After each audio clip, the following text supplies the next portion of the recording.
So let's have a chat first, okay? We're gonna talk about water, because does this book look like it's gonna be about water? Kinda, right? Who does this character maybe remind you of? Any idea? Maybe a Disney movie? Maybe. Okay, so our discussion, we're gonna start talking about water. So the first thing I think of when I think about water is swimming. So do you like to swim? Would you like to swim? Would you rather swim in a lake or in a pool? Pool. A pool? Why a pool? Because it's not as messy. It's not as messy. Maybe it's cleaner. Okay, and then have you ever been to the ocean? You have been to the ocean? Did you see the ocean in Florida? Yeah? Okay. Well, okay, so we know that we can swim in water, and water's fun, right? So there's a lot of other things that we use water for. And so we're going to look into that and figure that out while we read this book. Okay? So, as we start, this part right here, we're going to read first because it's going to give us a little bit of an intro of the story, okay? So it says, inspired by the many indigenous-led movements across North America, this bold and lyrical picture book issues an urgent rallying cry to safeguard the Earth's water from harm and corruption. So that's a lot of big words. Do you know what any of that means? Okay, so basically, these indigenous people, so they're Native Americans, or they are people that aren't quite like us, but they're kind of like us. So they are writing this book because they want to get a bunch of people together, and it talks about how they get all these people together to protect the water that Earth has. So like lakes and oceans and rivers, they want to protect it from the harm that can come. So pollution, you know what pollution is? So pollution is like if a business has a bunch of oil or a bunch of bad things, if it sweeps down into the water, it can contaminate the water, which means it makes the water bad. And then you can't drink it or you can't swim in it. So this book is talking about how water protectors, that's what they're called, water protectors, they want to protect it. Okay, so let's get started. Let's see here. Here's our first page. Water is the first medicine, Nukomos told me. So can you say Nukomos with me? Nukomos. So that's her grandmother's name. So that's a hard name. It's not quite like our names.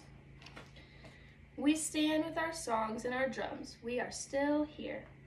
The river's rhythms run through my veins, runs through my people's veins. My people talk of a black snake that will destroy the land. So what does destroy mean?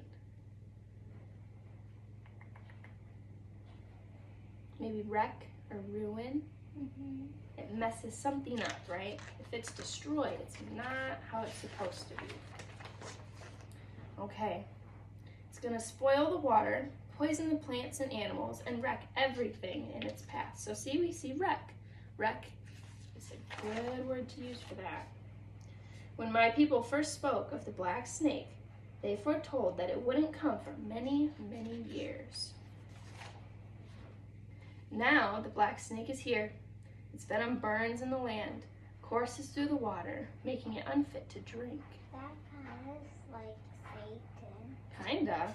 So this snake, look how it's illustrated. It kind of looks like a pipe, doesn't it? Kind of looks like a pipe.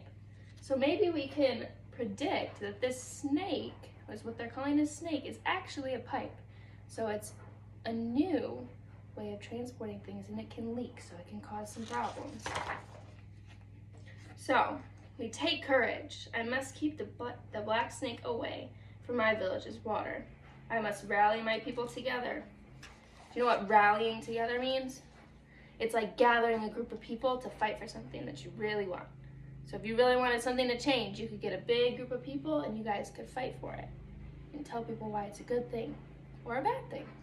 So, to stand for the water, to stand for the land, to stand as one against the black snake. So this is an example of unity. So that's a common theme that comes throughout this book. Do you know what unity means? So unity is when multiple people or one or two people are coming together. So if you think of a wedding, which is hard for maybe you to understand, but a wedding, there's a husband and a wife. And when they get married, they're united. They're a couple, right? I know that. Yeah. So this is a good example of unity because look at all these different people. They're coming together to fight for one thing. We stand with our songs and our drums. We are still here. It will not be easy. We fight for those who cannot fight for themselves. The winged ones, the crawling ones, the four-legged, the two-legged, the plants, trees, rivers, lakes, the earth. We are all related. So what do you think would be an example of a winged creature? Like a bird and flies? Yeah, like a bird and flies, maybe butterflies. What about a crawling creature? What's something that might crawl?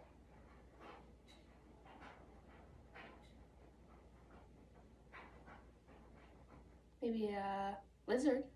Oh, yeah. Maybe a lizard crawls around, right? So then we can also think about our two-legged. Who's two-legged? I know someone that's two-legged. Us. Yeah, us, humans. And then four legs. What can we think of for four legs? An elephant. Elephants have four legs. Yep. How about your dog? Yeah. So, tears like waterfalls stream down, tracks down my face, tracks down my people's face. So they're not very happy, are they? Water has its own spirit. Nukomos told me. So let's repeat this word again. Ready? Nukomos. Right. Water is alive. Water remembers our ancestors who came before us, she said. We stand with our songs and our drums. We are still here. We are stewards of the earth. Our spirits have not been broken. You know what a steward is? What? Have you ever been on a plane and you see the ladies that come by and they give you drinks and treats? That is a stewardess. That's a lady. So they come and they take care of the people on the plane while they're in the air. So that's what a steward is. So if we're a steward of the planet or of water, we want to protect it. We want to be a service to that, right? Okay, so we are protectors, water protectors. We stand. The black snake is in for the fight of its life. Okay, so what do you think that means? They're going to come together and they're going to fight to protect their water, right? Okay, so now let's think about this. At the end of the book, let's see. At the end of the book, this has Earth Steward Water Protector Pledge. So we're going to go through this. We're going to read it. I'm going to have you repeat after me for the smaller parts, okay? So I will do my best to honor Mother Earth and all its living beings, including the water and the land. I will always remember to treat the earth as I would like to be treated. So, ready? Repeat after me. I will treat the winged ones, the crawling ones, the four-legged, the two-legged, the plants, trees, rivers, lakes, the earth, with kindness and respect. Very good job. And then it says, I pledge to make this world a better place by being a steward of the earth and the protector of water. So there you go. Now you're a water protector. So let's think about it. What can we do to protect our water? Do you have any idea?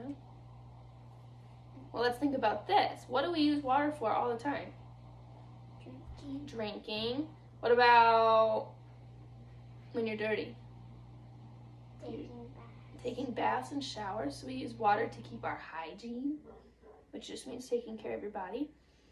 What else do you use water for? You think of anything else? For fun, right? People have boats, so they use the water to go swimming and to go boating and stuff. So and tubing, yes. So water is very important in our lives. Okay, so let's see here. We finished this. So let's ask this. What do you think is the most important part of the story?